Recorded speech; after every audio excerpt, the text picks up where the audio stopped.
नमस्कार, मेरा नाम आलोक है। आप लाइव स्ट्रीम देख रहे हैं। रणभूमि में उतरने से पहले हम चुनावी रणभूमि की आज बात कर रहे हैं। 2024 लोकसभा चुनाव की बात कर रहे हैं, क्योंकि रणभूमि तो है, मैदान में उतरना है। बीजेपी ने अपने बिहार के प्रदेश की कार्य समिति की सूची जारी कर दी कल ही, और इस कार्य सूची में कई सारे ऐसे लोगों को जगह दी गई जो काम करते हैं, यानी कि सिपाही उतारे गए, सिपाही तैयार किए गए, जिसमें उपाध्यक्ष भी थे, महामंत्री भी थे, कोषाध्यक्ष भी थे, प्रदेश मंत्री भी थे। कई सारे लोगों को मौका दिया गया है। और अब इस नई सूची को आप कैसे देखते हैं, क्योंकि ये जो उनके मजबूत सिपाही हैं, बीजेपी ने भी कमर कस ली है। कुछ दिन पहले आपने देखा था कि आरजेडी की भी कमेटी का गठन हुआ था। अब बीजेपी ने भी अपनी कमेटी की घोषणा कर दी है। बीजेपी ने इस बार जो दांव खेला है, क्या सच में वो काम करेगा?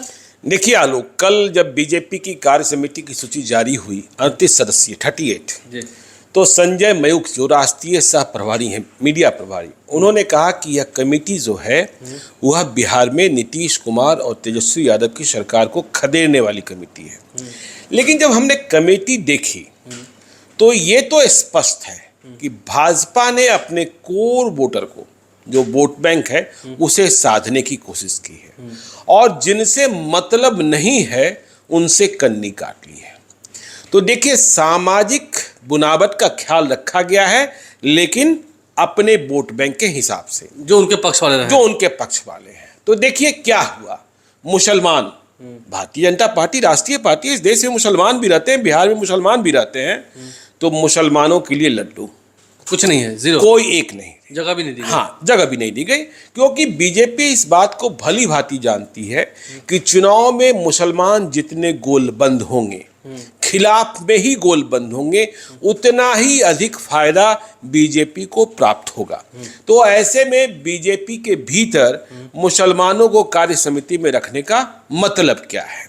लेकिन चौंकाने वाली बात, बिहार की सबसे बड़ी जाति यादव, इस 38 लोगों में सिर्फ एक है, बस सिर्फ एक है, ठीक है ना।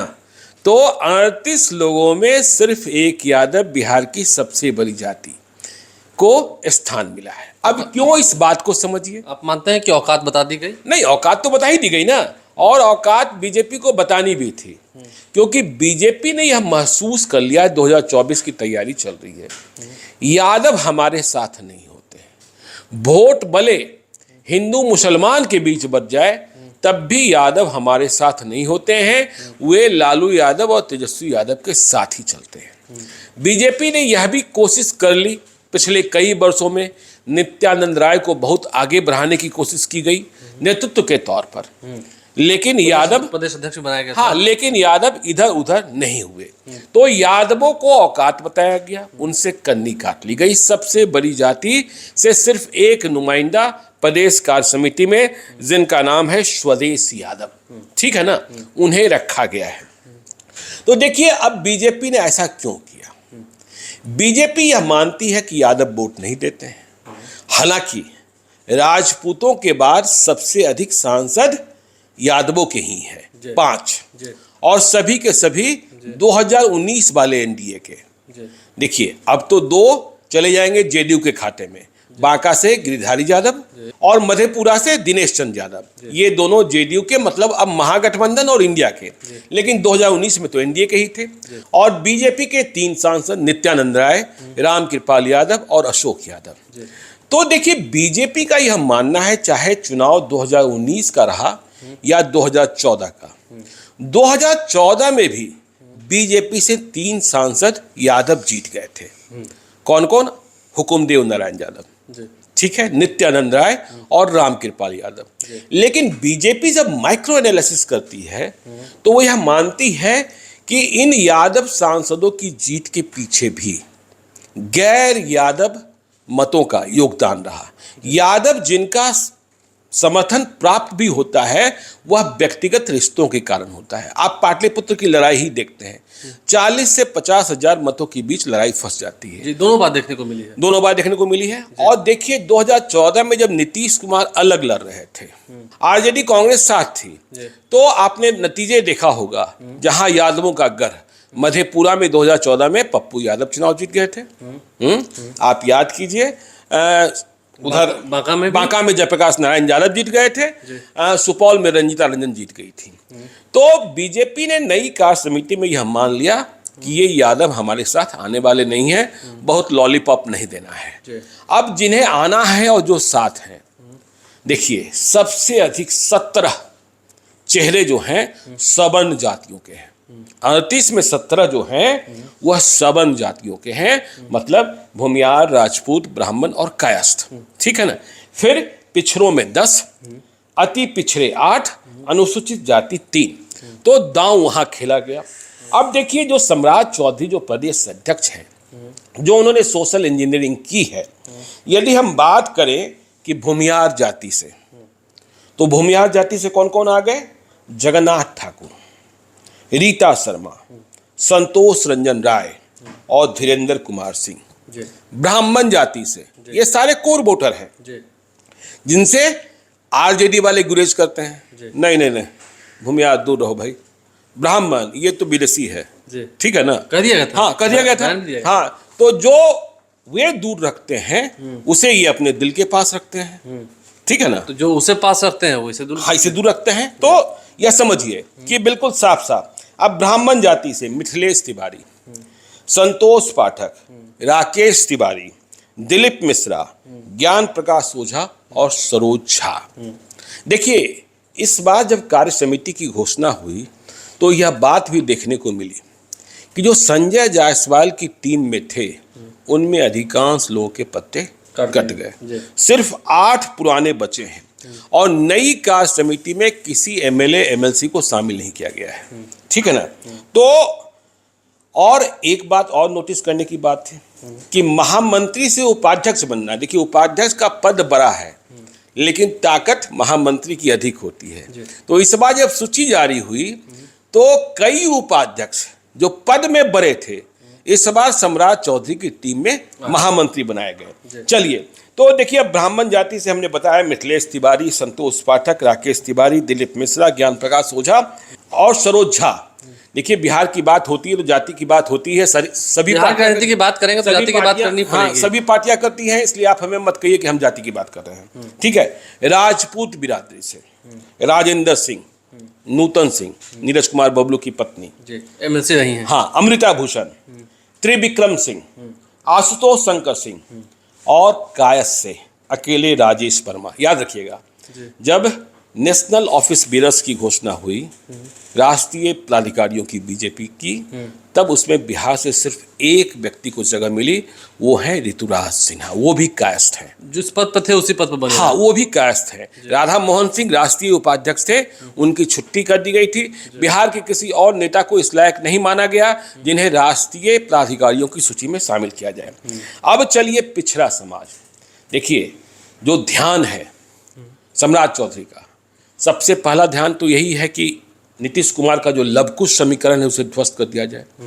तो नीतीश कुमार की जाति कुर्मी कितनी टूटेगी ये देखना होगा, ये देखने की बात होगी। क्योंकि उपेंद्र कुशवाहा भी उधर ही गए। नहीं, अभी हम कुर्मी की बात किए, लेकिन कुर्मी से अधिक संख्या कुशवाहा की है, उनके सांसद भी अधिक होते हैं। कुर्मी तो सिर्फ नालंदा में जीतते हैं, ठीक है ना।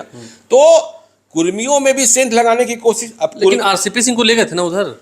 नहीं, आरसीपी सिंह को लेके कुर्मी पे एक ही सीट सांसद बनते हैं ना, नालंदा। देखिए कुशवाहा तो कई बन जाते हैं, ठीक है ना, मैं वो बात कर रहा था। तो पिछड़ा समाज में कुर्मी बिरादरी से सरोज रंजन पटेल और परवीन चंद्र राय को बिहार की कार्य समिति में रखा गया है। कुशवाहा जाति से सम्राट चौधरी स्वयं भी कुशवाहा हैं, शकुनी चौधरी के बेटे हैं, फाइटर हैं और नीतीश कुमार के खिलाफ जितने तल्ख हैं, जितने तीखे हैं, आपने देखा ही पिछले दिनों बिहार विधानसभा सत्र में जब नीतीश कुमार ने पूछा कि आपने यह पगड़ी क्यों बांध रखी है, इसे आप कब उतारेंगे, तो सम्राट चौधरी ने बाहर आकर जवाब दिया, यह पगड़ी हमने आपकी विदाई के लिए बांध रखी है और जब आपकी विदाई कर देंगे तो यह पगड़ी खोल देंगे। तो देखिए कुशवाहा जाति से ललिता कुशवाहा, रत्नेश कुशवाहा और जितेंद्र कुशवाहा को बिहार कार्य समिति में रखा गया है। यादव से हमने बताया ही, अकेले स्वदेश यादव। वैश्य से देखिए सिद्धार्थ शंभू, पिरंबदा केसरी, संजय गुप्ता और संजय खंडेलिया। मतलब वैश्य से भी यादव को भूमियार से नीचे, राजपूत से नीचे, ब्राह्मण से नीचे, वैश्य से नीचे, कुर्मी से नीचे, कोयरी से नीचे यादव को। बस अब मुसलमान तो थे नहीं कि इतना छूट कर देते। एक रख दिया है हाँ, एक रख दिया। सिंबॉलिक रूप से। अब चलिए अति पिछड़ी जमात में।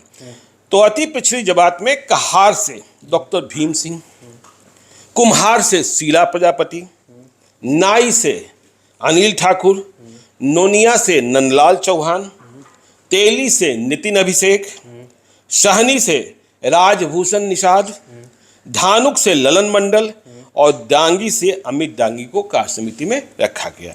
यदि हम अनुसूचित जाति की बात करें, शेड्यूल कास्ट की बात करें, तो चरमकार वर्ग से शिवेश राम को और सुग्रीव को, पासवान जाति से गुरु प्रकाश पासवान को शामिल किया गया है। गुरु प्रकाश पासवान बीजेपी के राष्ट्रीय प्रवक्ता भी हैं, संजय पासवान के बेटे हैं, जहां तक मेरी जानकारी है। ठीक है ना। तो बीजेपी ने अपना दर्शन चुनाव को लेकर, चुनाव की तैयारी को लेकर बिल्कुल स्पष्ट रखा है। Morning shows the days. हाँ, उन्होंने ये बतलाता है कि दिन के, उन्होंने ये स्पष्ट कर रखा है कि हमारे साथ सबन रहेंगे, हमारे साथ पासवान जाति के लोग रहेंगे, क्योंकि चिराग पासवान भी साथ आ गए हैं। हम कुशवाहा वोट बैंक में सेंधमारी करेंगे। हम अति पिछड़ी जमात के वोट बैंक में, जिसे आप पचपनिया भी कहते हैं, जिस पर नीतीश कुमार का एकाधिकार माना जाता था, उसके भीतर भी सेंधमारी करेंगे और यह सेंधमारी होती दिख भी रही है। लेकिन यादवों के भीतर से हमें कुछ प्राप्त नहीं होना है।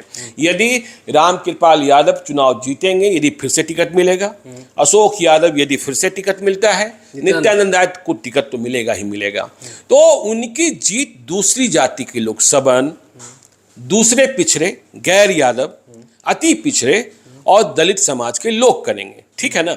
अब देखना होगा कि ऐसी सूरत में मधेपुरा, सुपौल, बांका, उन प्रभाव वाले इलाकों में क्या होता है। ठीक है ना। मुसलमानों से कोई मतलब तो है ही नहीं।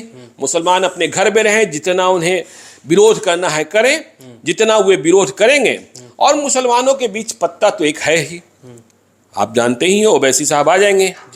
और ओवैसी साहब कौन कौन से लोकसभा क्षेत्रों में कितने उम्मीदवार खड़े करेंगे। अब इस बात पर भी आपको ध्यान रखना होगा कि चिराग पासवान एनडीए के हिस्सा हो गए हैं, लेकिन पिछले दिनों वे सिवान गए थे और सिवान जाकर उन्होंने हिना साहब से मुलाकात की। ओसामा साहब से भी मिले। ओसामा साहब से भी मिले थे। तो हिना साहब शहाबुद्दीन की पत्नी इधर परेशान भी है कि इसी राजपाट में हिना साहब के बेटे ओसामा साहब पर मोतिहारी में मुकदमा हो गया, जबकि कहा जा रहा है कि वो घटना के दिन मोतिहारी में थे ही नहीं, वो बाहर थे। बाज़ाब्ता टिकट दिखाया गया, होटल बुकिंग दिखाई गई, वहाँ के वीडियो फुटेज दिखाए जा रहे हैं।